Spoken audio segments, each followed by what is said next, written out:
الحمد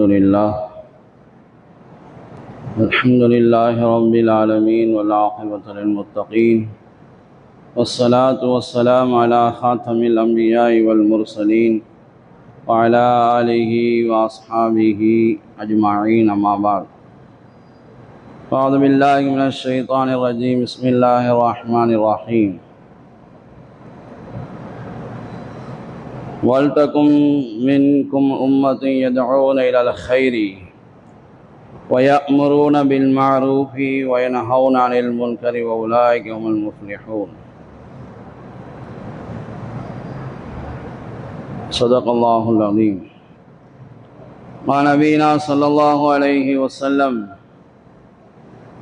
من رأى منكم منكرا فليغيره بيده فإن لم يستطع فبلسانه فإن لم يستطع فبقلبه وذلك ضعف الإيمان أو كما قال صلى الله عليه وسلم. கண்ணியத்திற்குரிய அல்லாஹ்வின் நல்லடியார்களே,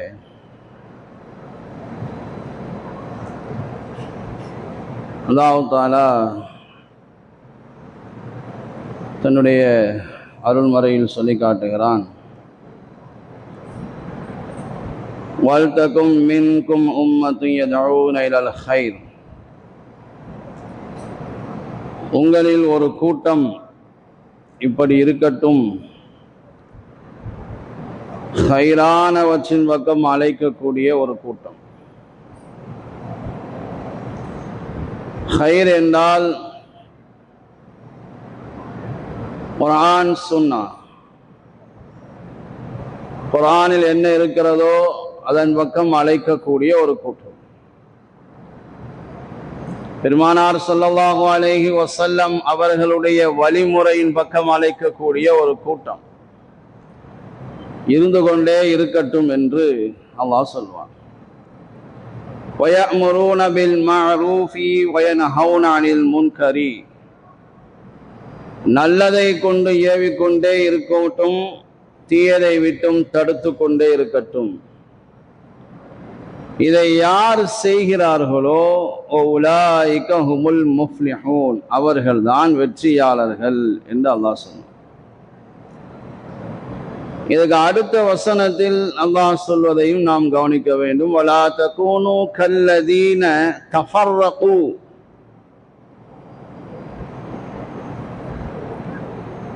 பிரிந்து போய்விட்டார்களே அத்தகையவர்கள் போல் நீங்களும் ஆகிவிடாதீர்கள் என்று. யூதர்கள் நசாராக்களை போல் நீங்கள் ஆகிவிடாதீர்கள் என்று. இந்த சமுதாயம் அப்படித்தான் ஆகியிருக்கிறது, பல பிரிவுகளாக. ஆனால் ஆகாதீர்கள் என்று அல்லாஹ் சொல்லுகிறான். அப்படி துண்டு துண்டா பிரிந்து சென்றவர்கள் யகூதிகள் நசாராக்களை போல நீங்கள் ஆகிவிடாதீர்கள். தெளிவான அச்சாட்சிகள் அவர்களிடத்தில் வந்த பிறகு கருத்து வேறுபாடு கொண்டார்கள். நாமும் அப்படித்தான். குர்ஆன் ஹதீஸ் என்ற தெளிவான ரெண்டும் நம்முடைய கையில் இருக்கிறது. ஆனாலும் நாம் பல விஷயங்களில் கருத்து வேறுபாடு என்பது நல்லது என்றாலும் அதோடு நிற்கலையே, சண்டை வரைக்கும் போகிறது.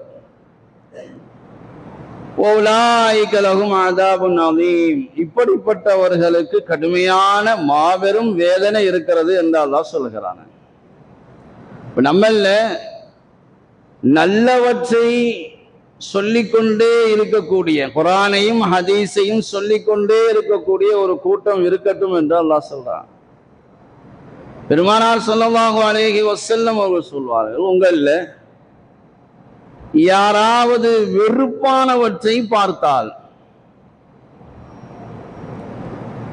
வெறுப்பானவற்றை அநாகரீகமானவற்றை உங்களை யாராவது பார்த்தால் ஃபல்யுகையிர் பியதிஹி, அவருக்கு சக்தி இருக்குமானால் தன்னுடைய கையால் அதை மாற்றிவிடட்டும் என்று சொன்னான். சக்தி இருக்குமானால், இந்த இடத்தில் நம்மால் கையால் தடுக்க முடியும் என்றால் தடுத்து விடுவது. வமல்லம் யஸ்தத்யா, அதற்கு யாருக்கு சக்தி இல்லையோ, கையால தடுக்க முடியாது என்றால் ஃபபிலிசானிஹி, தன்னுடைய நாவால் அதை மாற்றிவிடட்டும் என்று சொன்னான். ஃபைல்லம் யஸ்ததி, அதுவும் முடியவில்லை என்றால் ஃபபிகல்பிஹி, உள்ளத்தால் இது தவறு என்றாவது நினைக்கட்டும் என்று சொன்னான். உள்ளத்தால இது தவறு என்றாவது நினைக்கட்டும். இன்னைக்கு எந்த அளவுக்கு இருக்கிறோம் என்றால், தவறு நடக்கிறது என்று தெரிகிறது, ஆனால் நமக்கென்ன, அது வாட்டுக்கு நடக்கட்டும் என்ற எண்ணம், அந்த உள்ளத்துல ஒரு வெறுப்பு, அதுதான் ஈமானின் கடைசி படித்தரம் என்று சொன்னாங்க பெருமானார். அதான் ஈமான்ல ஆக பலகீனமான படித்தரம். அந்த வெறுப்பாவது உங்களுடைய உள்ளத்திலே வரட்டும் என்று சொன்னாங்க. இன்னைக்கு நமக்கு என்ன, அது வாட்டுக்கு நடக்கிறது, நடக்கட்டும் என்ற எண்ணம் நமக்கு.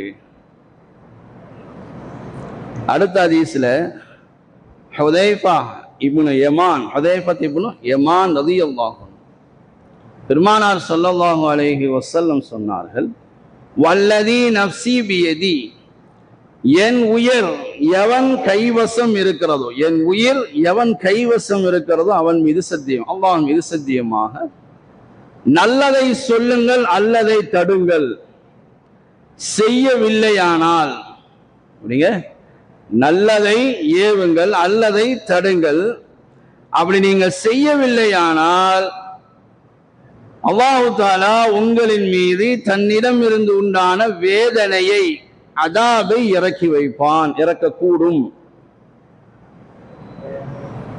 இறக்கக்கூடும். அதாப் என்றால் என்ன? அது எங்க இறங்குது? இல்லையே, அப்படி ஒண்ணும் இல்லையே, நல்லாதானே இருக்கிறோம். இந்த பாவமான காரியங்களை செய்யக்கூடியவர்களுக்கு இப்படியான ஒரு எண்ணம் உண்டு. என்னன்னா, அல்லாஹ் அதாபை இறக்குவான், தண்டிப்பான் என்றெல்லாம் சொல்லுகிறீர்களே, பாவம் செய்து கொண்டேதானே இருக்கிறோம், ஆனால் எங்களுக்கு எதுவுமே ஏற்படுவதில்லையே என்ற எண்ணம் பாவங்களை செய்யக்கூடியவர்களுக்கு ஏற்படுவதுண்டு. ஒருத்தர் அப்படிதான் இருந்தாரு. முதல்ல தொழுகைக்கு நேரம் ஆயிடுச்சு என்று தொழுகை ஒதுவுல ரொம்ப பேணுதலற்ற ஒரு நிலையில இருந்தவர். அதற்கு பிறகு ஒதுவே செய்யாமல் தொழுதல். அல்லாஹ் தான் என்னை எதுவுமே செய்யலையே, ஒதுவே செய்யாமல் குளிப்பு கடமையான நிலையில் தொழுகைக்கு நேரம் ஆயிடுத்து என்று தொழுகைக்கு போனவர், அல்லாஹ் தான் என்னை எதுவுமே செய்யலையே. இப்படித்தான் நிறைய பேர் நினைக்கிறாங்க. என்னன்னா, நான் பாவங்கள் செய்து கொண்டேதான் இருக்கிறேன், எந்த தண்டனையும் எனக்கு வர்றதில்லையே, அல்லாஹ் என்னை தண்டிப்பதில்லையே என்றெல்லாம் நிறைய பேர்களுக்கு எண்ணங்கள் இருக்கிறது.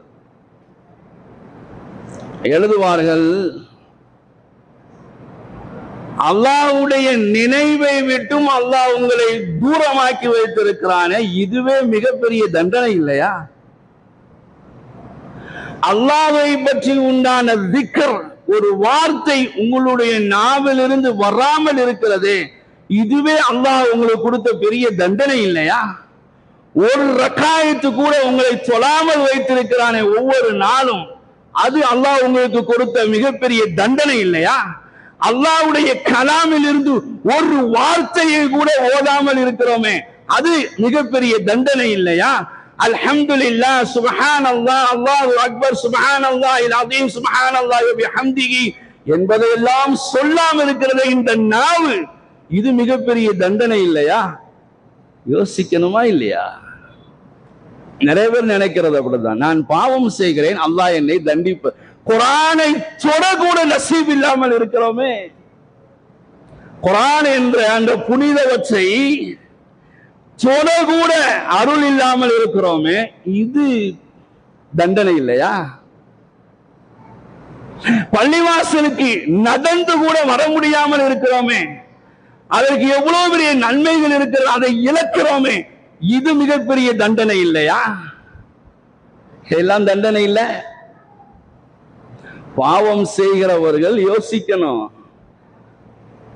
அல்லாஹ் சொல்றான், உங்கள் மீது அல்லாஹ்வுடைய அஸாப் இறங்கிவிடக் கூடும் அப்படின்னா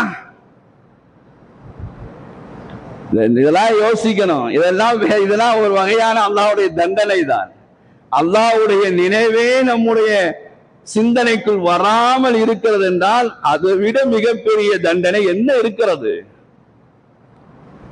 நம்ம நினைக்கிறோம் தண்டனை என்றால் மேலப்பாளையம் அப்படியே குழுங்க வேண்டும், எல்லாம் உள்ளே போக வேண்டும், அதுதான் தண்டனையா?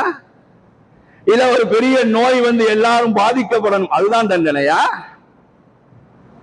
கல்மாரி வானத்திலிருந்து பொழிய வேண்டும், அதுதான் தண்டனையா? ஊரு வெள்ளத்திலே மிதக்க வேண்டும், அதுதான் தண்டனையா?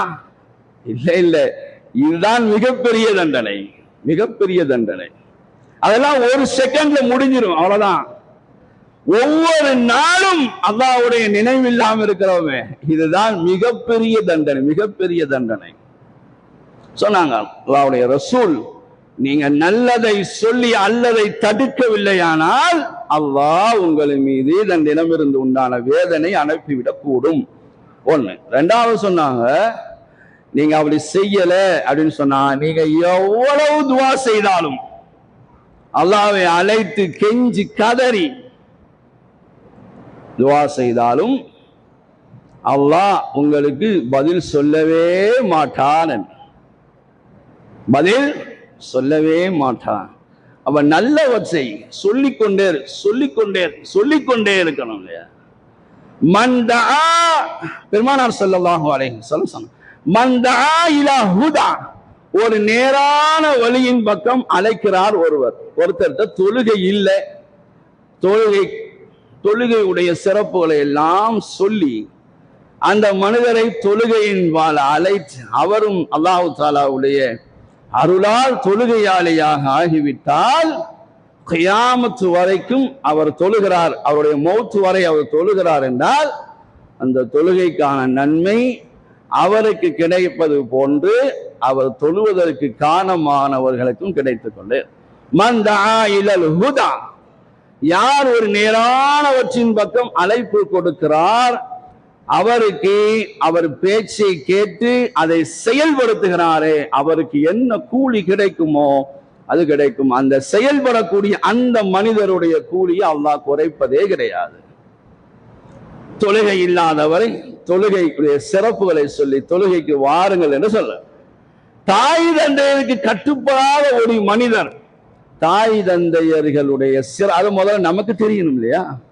இந்த தாய் தந்தையர்களுடைய சிறப்பு, அவர்களுக்கு மாறு செய்வதால் ஏற்படக்கூடிய தண்டனை, இதையெல்லாம் எனக்கு முதல்ல தெரியணுமே. ஒண்ணு நான் படிக்கணும் அல்லது நல்லவற்றை கேட்கணும்.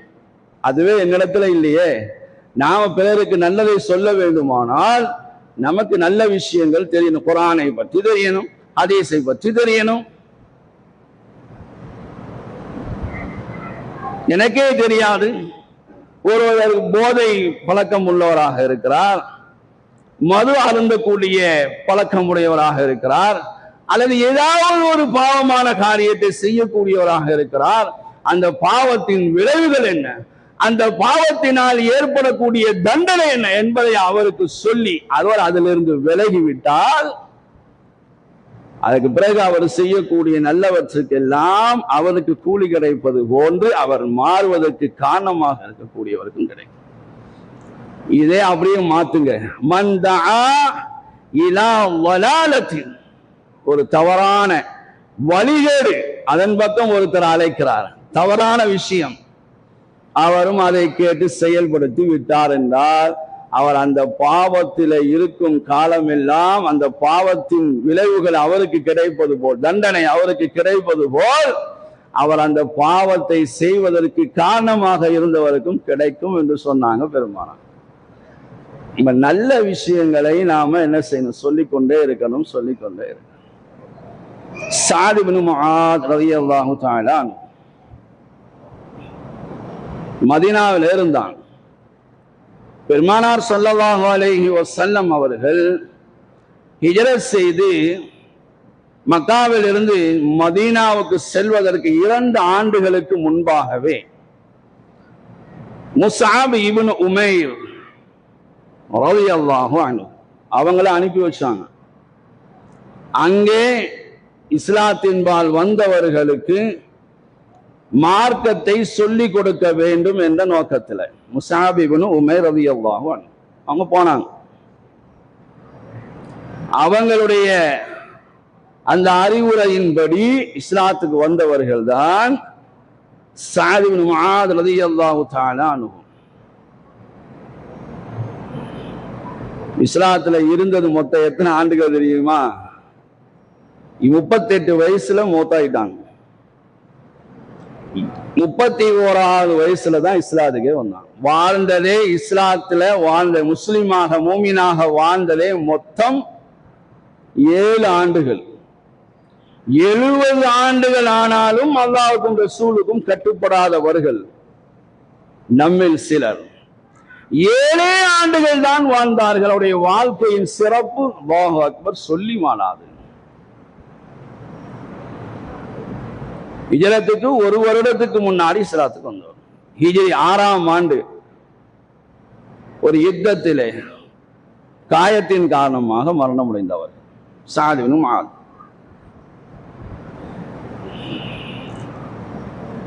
முஸஅப் இப்னு உமைர் ரலியல்லாஹு தஆலா அன்ஹு அவர்கள்ட்ட அஸ்அத் இப்னு ஸுராரா ரலியல்லாஹு அன்ஹு அவங்க வந்து சொன்னாங்க, யா முஸஅப் அவர்களே, அல்லாஹ்வின் சத்தியமாக உங்களிடத்திலே ஒரு கூட்டத்தின் தலைவர் வந்திருக்கிறார்.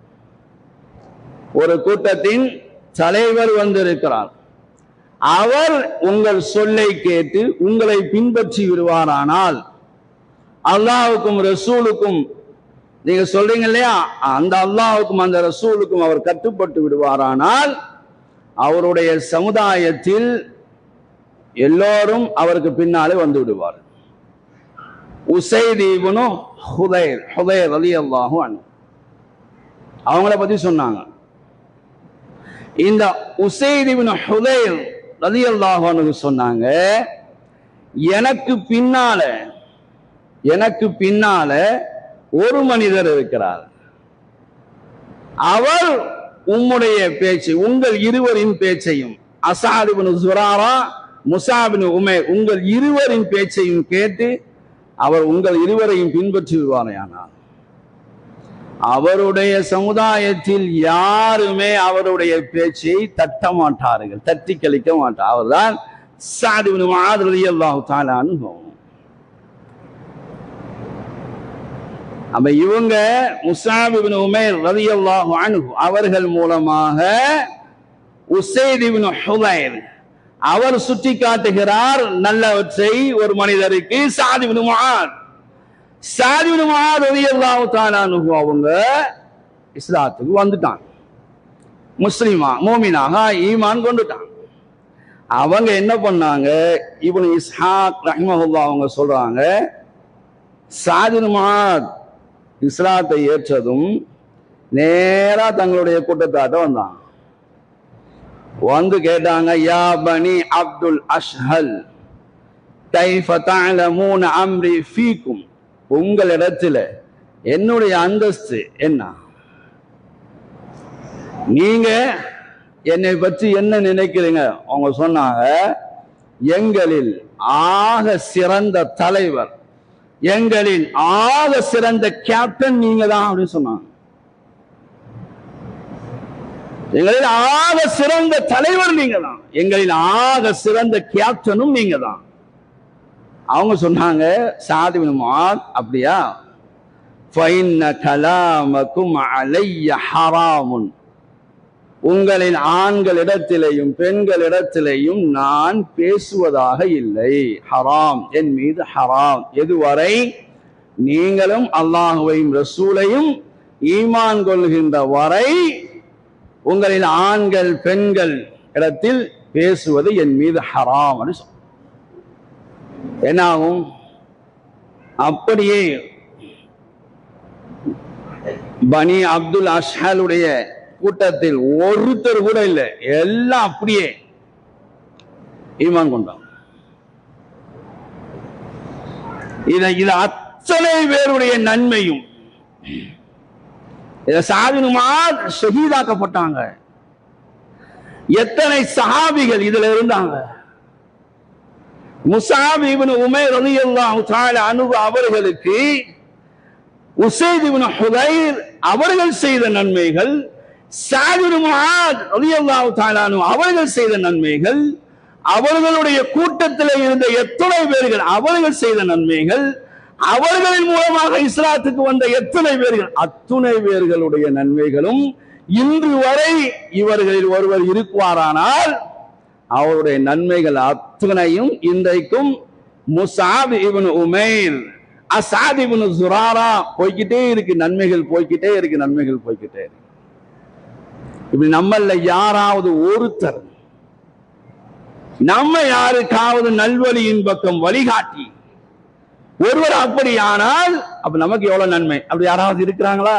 வந்தஆ இலா ஹுதா, இதெல்லாம் அன்றைய சஹாபாக்கள் செய்தாங்க. பெருமானார் ஸல்லல்லாஹு அலைஹி வஸல்லம் அவரிடத்துல ஒரு மனிதர் வந்தார், வந்து சொன்னார், என்னுடைய வாகனம் ஒன்று செத்து போச்சு அல்லது பலகீனமாயிடுச்சு, ஏதோ சொன்னார். என்னை சுமந்து செல்றதுக்கு எதுவுமே இல்லை. பெருமானார் ஸல்லல்லாஹு அலைஹி வஸல்லம் அவர்களும் சொன்னாங்க, என்னிடத்துல எதுவுமே இல்லையப்பா. ஒரு மனிதர் எந்திரிச்சு சொன்னாரு, யா ரசூலல்லாஹ், அவரை எது சுமந்து செல்லுமோ அதை நான் அறிவிக்கட்டுமா, நான் சொல்லட்டுமா, அவருக்கு வாகன ஏற்பாடு நான் செய்யட்டுமா? ஒரு நல்ல விஷயம், ஒரு நல்ல விஷயத்தை அவர் என்ன செய்யறாரு, சொல்லி கொடுக்கிறார். பெருமானார் ஸல்லல்லாஹு அலைஹி வஸல்லம் அந்த இடத்திலே சொன்னாங்க, மன் தல்ல அலா கைரின் ஃபலஹு அஜ்ரு ஃபலஹு மிஸ்லு அஜ்ரு ஃபாயிலிஹி.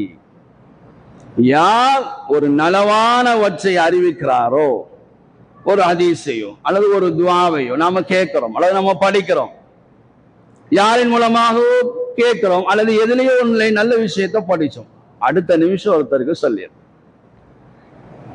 அடுத்த நிமிஷமே அதை என்ன செஞ்சிடணும், நல்ல விஷயம். தீமையானவற்றை எவ்வளவோ ஷேர் செய்கிறோமே, ஆனால் ஷேர் செஞ்சீங்கன்னு வச்சுங்களேன், நிறைய பேர் அப்படிதான் நினைக்கிறான், குர்ஆனையும் ஹதீஸ்லையும் ஸ்டேட்டஸ்ல வச்சுட்டா அதன் மூலமாக எவனும் அதன் மூலமாக படிச்சு ஹிதாயத் பெற மாட்டான்.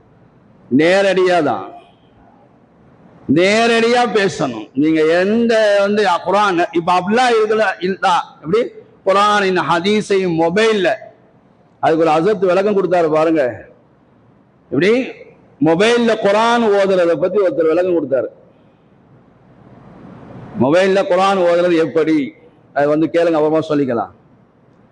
எவ்வளவு, அதாவது மொபைல் மூலமாக அதுல குர்ஆன் ஹதீஸையும் ஷேர் செய்வதன் மூலமாக ஒரு, அதாவது ஒருத்தர் நல்வழி பெறுவாரானால் இன்னைக்கு எல்லாரும் என்ன செய்யணும், தொழுகையாளியார்கள், அவ்வளோ பயான்கள், அவ்வளோ விஷயங்கள், அவ்வளோ குர்ஆன் வசனங்கள், அவ்வளோ ஹதீஸுகள், அவ்வளோ நல்ல விஷயங்கள் எவ்வளோ போய்கிட்டே இருக்குது ஒவ்வொரு நாளும். ஆனா எல்லாம் அப்படியே தான் இருக்கலாம். மேலும் மேலும் மேலும் மேலும் இந்த சமுதாயம் பின்னோக்கி தான் போறே தவிர மார்க்க விஷயங்கள்ல முன்னோக்கி வராது. அதுல எந்த பிரயோஜனமும் இருக்காது. நேரா ஒரு மனிதரை சந்திச்சு அவர்கிட்ட சொல்லணும், அல்லாஹ்வுடைய ரசூல் இருக்காங்களே இப்படி ஒரு துஆவை சொல்லி இருக்கிறாங்க, அந்த துஆவை முதல்ல நாம மனப்பாடம் பண்ணி இருக்கணும், அவருக்கு முன்னாடி அந்த துஆவை நாம ஓதி காட்டணுமே. கடன் தொல்லையிலிருந்து நீங்க வேண்டுமானால் பெருமானார் ஸல்லல்லாஹு அலைஹி வஸல்லம் ஒரு சஹாபிக்கு இப்படி ஒரு துஆவை சொல்லி கொடுத்தாங்க. அல்லாஹும்ம இன்னி அஊது பிக அப்படின்னு சொல்லணும் இல்லையா? நாம அந்த துஆ ஓதி காட்டணும் இல்ல? துஆவை நாம காட்டலனா, அல்லாஹும்ம இன்னி அஊது பிக மினல் ஹம்மி வல் ஹஸன் வ நஊது பிக மினல் அஜ்ஸி வல் கஸ்ல் வ நஊது பிக மினல் ஜுப்னி வல் புக்ல் வ நஊது பிக மின் கலபத்தித் தைன் வ கஹ்ரி ரிஜால். அந்த சஹாபி மனப்பாடம் பண்ணி ஓதுனாங்களா இல்லையா? இது சொன்னா அவர் ஓதுகிற காலம் எல்லாம் அவருக்கு அந்த நன்மை கிடைத்துக் கொண்டே இருக்கு. அல்லாஹ் விளங்க தௌஃபீக் செய்வானாக. தீமையானவற்றை பேசுவதிலிருந்து, தீமையானவற்றை மற்றவர்கள் சொல்வதிலிருந்து நம்மை பாதுகாத்து நல்ல விஷயங்களை 4 பேருக்கு சொல்லக்கூடியவர்களாக அல்லாஹ் நம்மை ஆக்கி அல்வானாக. வாஹிரு தாவானா அல்ஹம்துலில்லாஹி ரப்பில் ஆலமீன். அஸ்ஸலாமு அலைக்கும் வரஹ்மத்துல்லாஹி வபரகாத்துஹு.